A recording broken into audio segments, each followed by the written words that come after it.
So, James, thanks so much for joining me on the second episode of KnowledgeLake Pivot, which is our podcast. We're going to dive into the latest innovations in AI and hyperautomation, transforming the way organizations work. James, just so thrilled to have you here as one of our newer solutions architects at KnowledgeLake. I know you're pivotal in helping us take the message to the market. Just excited to hear your insights into this game-changing role of AI-powered synthetic labor and how it's really helping businesses and local governments tackle challenges like workforce shortages, boosting efficiency, and navigating the future of work. So why don't we just dive in? I've got a couple questions. Would love to hear your thoughts. Probably the first question that comes to mind is, how does KnowledgeLake's AI-driven synthetic labor really enhance operational efficiency for organizations, especially when it relates to document processing, which is kind of what our legacy is in? How does it really help organizations? Yeah, thanks, Pam. Thanks for having me. And I think that's a really great question to start off with. As you mentioned, synthetic labor really is all about improving operational tempo and efficiencies. And how is it that we can help organizations, whether they be state, local, federal government, or even commercial entities, do better work? And to your question about document processing, that really is the core of what the KnowledgeLake platform does. And so we're certainly more than an IDP capability, but at the heart of it, that is a big part of what we do. So we have what we refer to as our intuitive AI capability, which provides the ability to essentially let KnowledgeLake ingest a huge volume of documents without providing any sort of context around them, and understand what is it that it's receiving. Is this an invoice? Is it a transcript for a university? Is it a recommendation letter? Is it a mortgage application? And you can imagine in the business world, there are countless different document types. But rather than having to have a human user go through and manually label those and say, this is what this document is, and create a template like you see with a lot of template-based IDP systems, this is much more free-flowing than that. So really, the idea behind it is just it enables humans to work much faster, because you've got the digital side of the house, the synthetic labor really going about and actually reading those documents, classifying them, extracting key pieces of information. And the only time you really need to have humans involved or if the KnowledgeLake has any questions. Maybe there's a document that it can't quite validate, or there's a field that it can't quite find on its own, and it may need assistance for a human user. Yeah, that's exactly spot on. I think, as we look forward, and synthetic labor is new to the market, but you and I really have experience also from our past lives in RPA. It would be interesting to get your take on what is the difference, or what differentiates synthetic labor from traditional automation or RPA solutions, and how does it really help address challenges like workforce shortages caused by what they term as the silver tsunami, where people are starting to kind of retire and the workforce is looking leaner?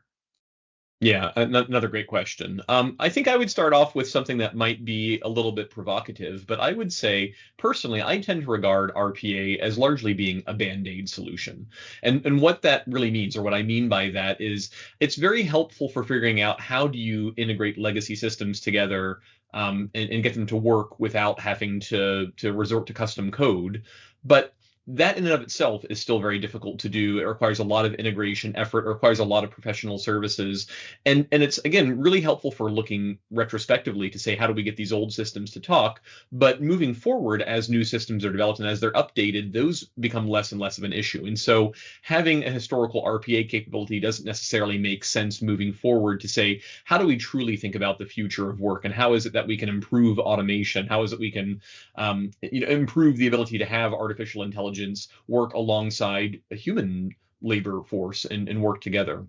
So I think that's one of the big differences. I think KnowledgeLake's platform really is kind of a forward-looking platform to say, we can certainly do kind of the traditional RPA approach of integrating legacy systems together, but this is really about saying, how is it moving forward? Can we create end-to-end digital workflows where from start to finish, we can capture really everything that we've got to do, not just being able to interact with disparate systems, not just being able to interact with documentation that's involved as part of that, but really put all this together and have modern systems working together moving forward. So I'd say that's a big part of it. I think also kind of getting back to the IDP side of the house, in my experience, most RPA vendors do have some sort of document capability as well. But again, the problem with those is those are very heavily template based. So what that means is, let's say you're processing invoices, you don't just create one template for all of the invoices. You probably have to create, if you've got 100 different invoices, you've got to create 100 different templates. And so you're in a situation where you've got the capability to do some digital work around your invoices or whatever documents you're using, but you haven't really saved any time because you've got to spend so much time configuring your product up front that it really eats into those efficiency gains. So that's part of it. And I would say the last piece of this is based on your question about the silver tsunami. Well, really, when you've got something like a synthetic labor capability, what you're really doing is you're also enshrining institutional knowledge. You're building in guardrails around your process to say these are the steps that we would do, so you don't have to worry about having 10 different people do the same process 10 different ways. You have everything very tightly constrained and ordered. And so what that means is, again, if you've got your synthetic labor solution doing most of this work and not having humans to do it, you don't have to worry so much about training your human workforce, because in most cases, the AI solution is going to be handling a lot of these capabilities. And it's also going to ensure that it's following the rules of the road. So again, you don't have to worry about humans deviating. So as you have people retiring or getting promoted into other areas, yes, we may have less humans to backfill them, but it's not as much of an issue when you have this added labor capability that can really work alongside the human workforce and do those bits and pieces that otherwise would require human labor. Perfect. Yeah, I think that's a great way to see the differentiator between synthetic labor and RPA and automation in general. And lastly, synthetic labor, as I mentioned earlier, is something that we are recently bringing to market. But can you share any, potential use cases or examples of how synthetic labor could be successfully implemented for a client and how it could impact their overall workflows and business efficiency? Absolutely. So, I'm still pretty new here at KnowledgeLake, as you mentioned, but just in my short time here, the two really great examples that I've seen so far that I think are fascinating relate to document processing focused on universities, so specifically around transcripts, but also the ability to assist with helping counties gain the upper hand in their property records, which is also very important for moving forward, understanding who owns what and what are the boundary lines, et cetera. So if we think about this from a university perspective, think about everything that goes into applications for a university. If you're a student, you've got, of course, your application form itself, but then you've also got so many other bits and pieces you've got to do. You've got to fill out supplemental forms around maybe your family health information and your housing requests, and what do you want your major to be. You've got to submit letters of recommendation from your other teachers in high school. Maybe you're going after an athletic scholarship, and so you've got to fill out additional paperwork around that. So there's a lot of manual steps that you as an applicant would have to do, but also on the flip side, if you're in the university admissions office, you then have to review all of this information. So, and getting back to what I mentioned earlier about, I guess, the problems with template-based document processing solutions. Well, every high school out there makes transcripts or produces transcripts and submits those to universities considering their students for admission, but they all take their own different approach to how do they do transcripts. Some take a more tabular view, some are a little bit more free-flowing. And so what that means is every time you get a different application from a different school, the admissions counselor may have to take a bit of time to kind of readjust their thinking and say, okay, now I understand what I'm looking at. Well, if you've got something like KnowledgeLake as a platform that can actually go through and say it doesn't matter what format these transcripts are in, I automatically recognize this is a transcript, and I know that is a course title, and I know that is a letter grade, and this is the GPA, etc.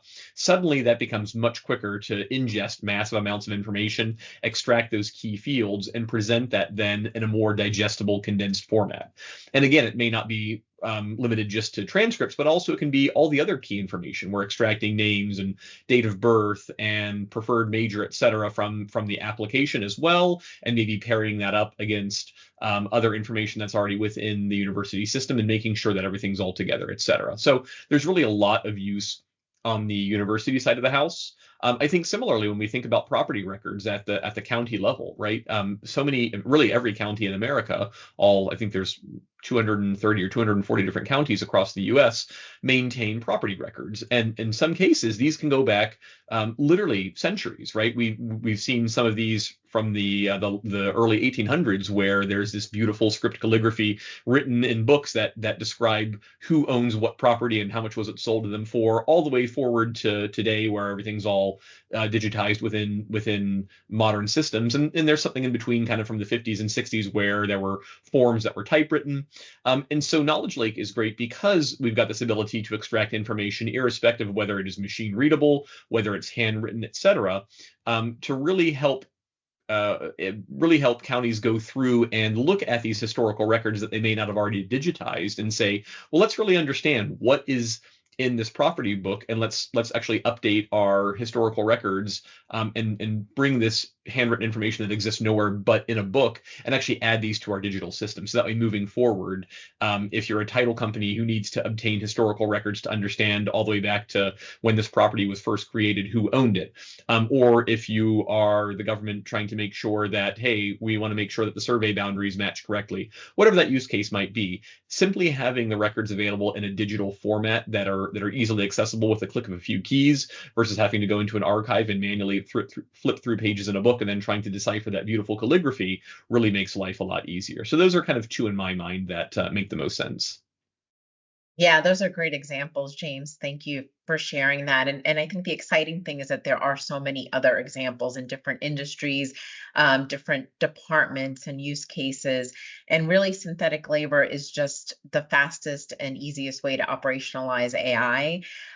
So hopefully, as we continue with these podcasts and these webinars, we can continue to share ideas that will spark those thoughts with the C-suite and with the different industries out there, and they'll reach out and talk to us about synthetic labor. So James, thank you again. Lovely to chat with you. Love to hear your insights, and hope that we can continue the conversations. Absolutely. Thank you so much, Pam. Thanks.